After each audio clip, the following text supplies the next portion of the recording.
narito ang iyong anak. Lalaki, narito ang iyong ina.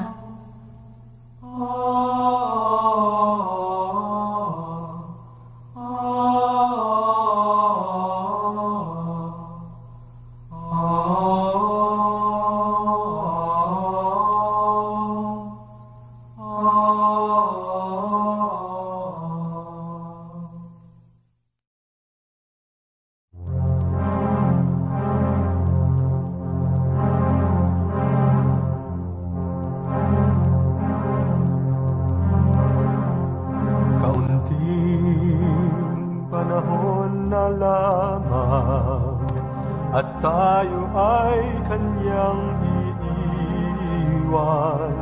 Ngunit nangako siyang makikipagkita pagkaraan ng kaunting panahon pa. At sa atin ay aapaw ang kagalakang di maagaw. Pangako niya sa pag-alis niya'y may darating na patnubay.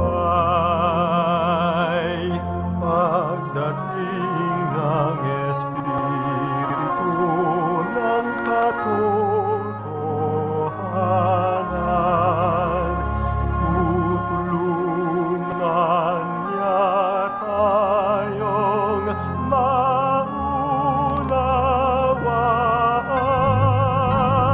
At ang ating kalungkutan ay magiging kaligayahan. At ang ating kalungkutan ay magiging kaligayahan.